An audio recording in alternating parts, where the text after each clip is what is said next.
Okay, so now we're gonna build the stacking model. So this is also one of the is ensembling method which you might have learned during your machine learning courses. Now, in order to talk about this ensembling methods and all, what you do is, let's say you generated three different models, M1, M2, M3, and using those models, you gonna generate basically you're gonna put this output to another model, maybe LR, and then get the output. So this is how basically we do it.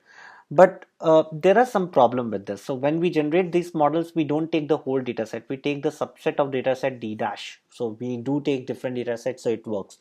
Now the problem with this particular code is, though this basically this is called a stacking method. Okay.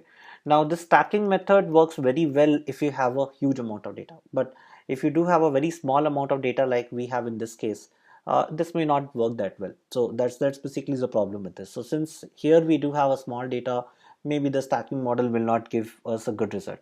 So you can see here that here basically we got the we are taking basically some models, and you can see here that I'm only taking my SVM because I'm taking the loss as hinge loss, and I'm taking another part which is basically my naive base, and I'm doing all these things on one hot encoding. You can always feel free to do it on response encoding.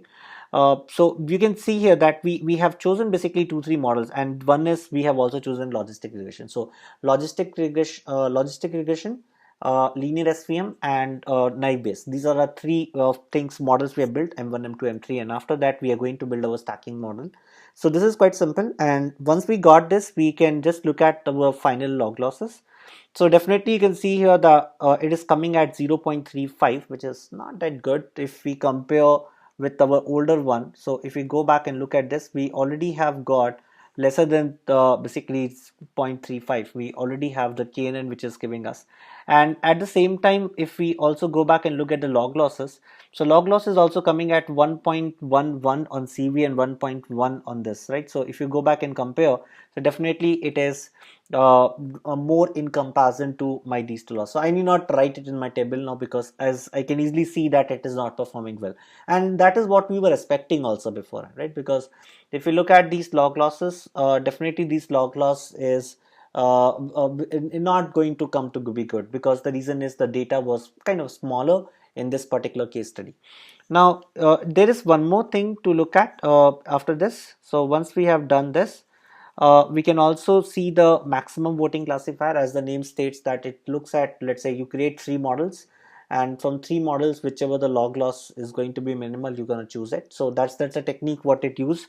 And again here you can see that we're going to log loss by 0.19, but again you can see that my log loss is pretty high on the test set, 1.20. So this is again going to be very high because we already have got 1.06, which is the minimal with us. And even if you look at the cross validation errors and all, this is also going to be higher. You can see that 0.35. Let's put this value 0.35, but we do have already lower value than this, right? So we need not again put this into this. So again, if we have to decide the clear winner, again we have to take a call now based on our evaluation criteria. So by the evaluation criteria, we should go for LR, which is one hot encoding with balancing, because we are getting 1.06 as my lowest value in this case, right? So it depends. If we are looking for accuracy, then my answer may change to KNN, because that is giving me 33.83. So it again depends on case to case. So like when we talk about, let's say, and when we talk about competitions like Kaggle, then in those cases we all kind of only target with respect to one parameter which we want. So there will be, you if you look at a leaderboard, somebody will have 1.07, somebody will have 1.08, somebody will have 1.06, like that. Okay, so whichever is going to be the minimal is going to be the winner. So that's how basically it works there. So with the testing data, they always look at and just kind of keep working on minimizing this parameter and see if they can basically win those competitions. This is how it works. But at the same time, what we have done in this exercise is very minimal. To be really frank, you can also do a lot of stuff. For example, on the text data which we have looked at, we very quickly kind of went to bag of words, right? We just used the const vectorizer and kept on working on that technique. But definitely you have so many things, like you could have gone to TF-IDF, you could have done so many other ways of splitting this data. Even the models what we have used some model with a basically response coding, some model we have gone for one hot encoder, though it is going to work in the same way. But still you can go ahead and even build those models with all the ways possible and see that which is going to perform better.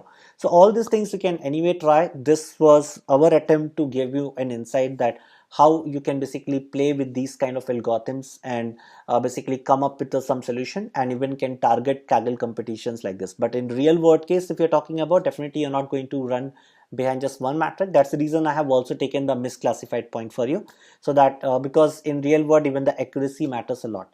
So in those cases we will be looking at the other stuff and do it. So in this case maybe we can give linear regression with balancing and say that okay, you can go ahead and use this into your production system, right? So this is the final output with this. So I hope you had a good learning with this particular project. Please give a good attempt to it. Please look at all the interpretability code which I have not explained in detail line by line, but definitely from your machine learning courses you might have already an insight how to do it up. If you feel that you have a better solution, please do it, and even let other people know. That's something which will also encourage. The main idea was to give you a good insight how to approach these problems, what are the parameters we look at, even what are the optimization technique we do, what are how to play with these hyperparameters. So these were the main motivation to look at this particular project. Thank you.